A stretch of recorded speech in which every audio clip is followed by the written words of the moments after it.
ప్రకాశం బ్యారేజీ పైకి పడవలు పంపించి బ్యారేజీని పాడు చేయాలి అన్న వైఎస్ఆర్సీపీ పార్టీ నాయకుల పాచికలు పర్లేదు. ఆంధ్రప్రదేశ్ రాష్ట్ర ముఖ్యమంత్రి చంద్రబాబు నాయుడు ఆంధ్రప్రదేశ్ రాష్ట్రం ప్రకాశం బ్యారేజీ పైకి పడవలు పంపించి కూల్చేయాలి అనే వైఎస్ఆర్సీపీ పార్టీ నాయకులు వాళ్ళ అనుచరుల ప్లాన్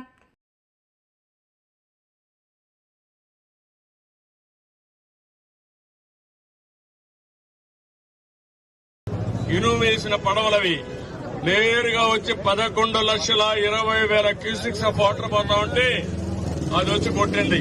కొడితే ఏమవుతుంది తమ్ముళ్ళు? అది సపోర్టింగ్ ఏదైతే ఉంటుందో అది ఇరిగిపోయినాయి. అదే కాలం గాని కొట్టుంటే ప్రకాశం బ్యారేజ్ కొట్టుకోబోయేది. ఎవరిదని చూస్తే వైఎస్ఆర్ కాంగ్రెస్ బొమ్మలు వేసుకుని ఆ గుర్తుని కలర్లు వేసుకుని వాళ్లే వచ్చి కొట్టే పరిస్థితికి వచ్చింది. అంటే వీళ్ళకు పడవలుంటే దాన్ని లంగరేసి కట్టేసుకోవాలా లేదా అని మిమ్మల్ని అడుగుతున్నా. అది తప్పవునా కాదా అని మిమ్మల్ని అడుగుతున్నా. వీళ్ళు ఏం చేయాలి తమ్ముళ్ళు? ఇప్పుడు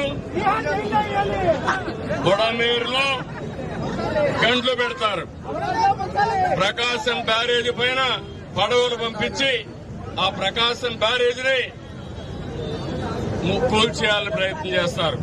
ఏం చెప్పాలి నాకు అర్థం కాలేదు. మళ్ళా ఆ సాక్షి పేపర్లో మన మీద విషయం చెప్తారు. వీళ్ళు ఓడిపోయినంత మాత్రాన ఈ రోజు వీళ్ళు ఇష్ట ప్రకారం చేసి మన జీవితాలతో ఆడుకుంటున్నారు.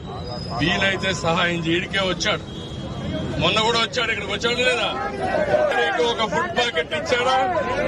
ఒకరికి ఒక మంచినీళ్ళు ఇచ్చారా? విజ్ఞాన కాలేజీ నుంచి పిల్లలు వచ్చారు.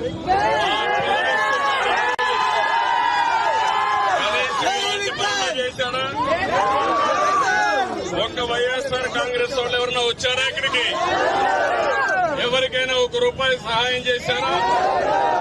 ఇది ఒక రాజకీయ పార్టీగా తమ్ముళ్ళు అని మిమ్మల్ని అడుగుతున్నా.